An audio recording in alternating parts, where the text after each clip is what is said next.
सुप्रभात बच्चों, प्यारे बच्चों।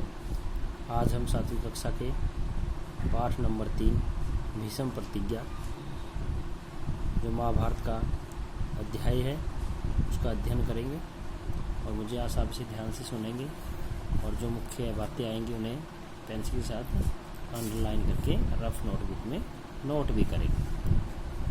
तो प्यारे बच्चों, पाठ का नाम क्या है? भीष्म प्रतिज्ञा। तेजस्वी पुत्र को पाकर राजा प्रफुल्लित मन से नगर को लौटे और देवव्रत राजकुमार के पद को सुशोभित करने लगे। 4 वर्ष और बीत गए। एक दिन राजा शांतनु यमुना तट की ओर घूमने गए तो वहाँ अप्सरा सी सुंदर एक वरुणी खड़ी दिखाई दी।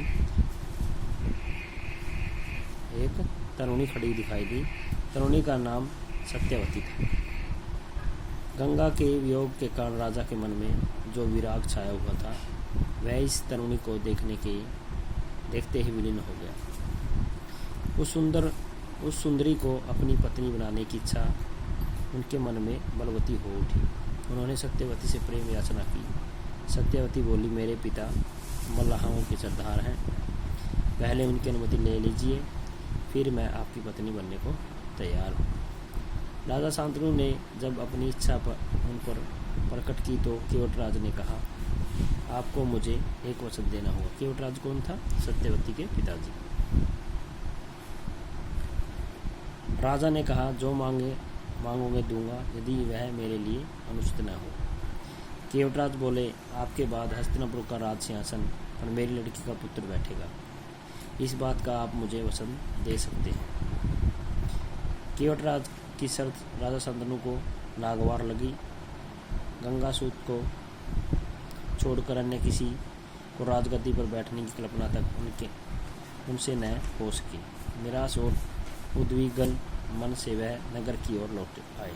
किसी से कुछ कह भी न सके, पर चिंता उनके मन को कीड़े की तरह कुतर कर खाने लगी।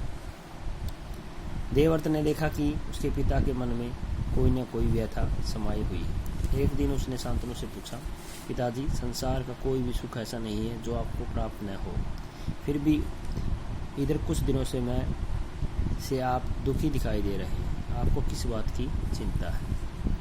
यद्यपि शांतनु ने गोलमोल बातें बताई, फिर भी कुशाग्र बुद्धि देवव्रत को बात समझते देर न लगी। उन्हें राजा के सारथी से पूछताछ करके उस दिन केवटराज से यमुना नदी के किनारे जो कुछ बातें हुई थी उनका पता लगा लिया। पिताजी के मन की व्यथा को जानकर देवव्रत सीधे केवटराज के पास गए और उनसे कहा कि वह अपनी पुत्री सत्यवती का विवाह महाराज शांतनु से कर दें। केवटराज ने वही शर्त दोहराई तो उन्होंने शांतनु के सामने रखी थी। देवव्रत ने कहा, यदि तुम्हारी आपत्ति का कारण यही है तो मैं वचन देता हूँ कि मैं राज्य का लोभ नहीं करूँगा।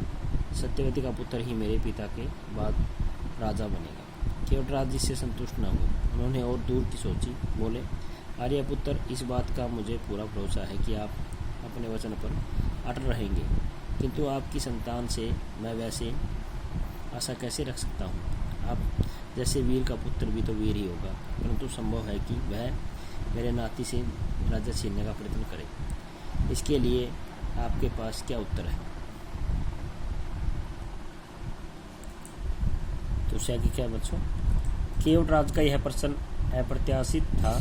उसे संतुष्ट करने का यही अर्थ हो सकता था कि देवव्रत अपने भविष्य का भी बलिदान कर दे, किंतु पितृभगत देवव्रत इससे जरा सा भी विचलित नहीं हुए। गंभीर स्वर में उन्होंने कहा, मैं जीवन भर विवाह नहीं करूँगा, आजन्म ब्रह्मचारी रहूँगा, मेरे संतान ही न होगी। अब तो तुम संतुष्ट हो। किसी को आशा नहीं थी कि तरुण कुमार ऐसी कठोर प्रतिज्ञा करेंगे। देवव्रत ने भयंकर प्रतिज्ञा की थी, इसलिए उस दिन से उनका नाम ही भीष्म पड़ गया। केवटराज ने सानंद अपनी पुत्री को देवव्रत के साथ विदा किया। मतलब सानंद मतलब खुशी खुशी, आनंद सहित। सत्यवती से शांतनु के 2 पुत्र हुए, चित्रागन और विचित्रवीर्य। शांतनु के देहावसान पर चित्रागन हस्तिनापुर के सिंहासन पर बैठे और उनके युद्ध में मारे जाने पर विचित्रवीर्य विचित्र वीर्य की 2 रानियां थी, अंबिका और अंबालिका। अंबिका के 2 पुत्र थे, धृतराष्ट्र और अंबालिका के पांडु।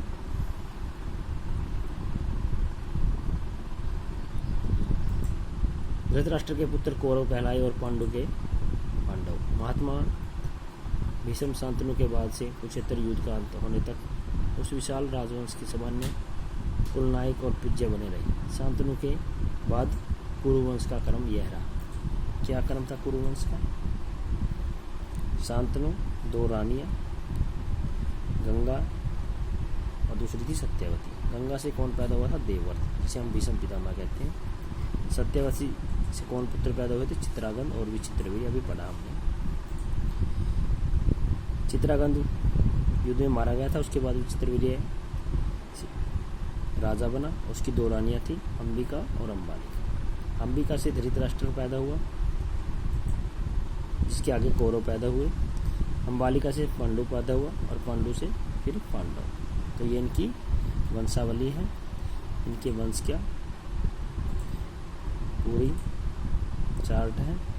प्यारे बच्चों, ये हमारा तीसरा लेसन पूरा हो चुका है 7वीं कक्षा के महाभारत का।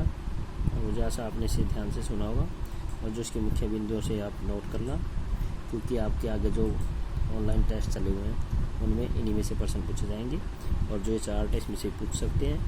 तो प्यारे बच्चों, इसे ध्यान से आपने पढ़ना एक बार घर पे और इसकी जो मुख्य बातें हैं उसे पेंसिल के साथ अंडरलाइन करना। तो प्यारे बच्चों, आज के लिए इतना ही। आपका बहुत बहुत धन्यवाद।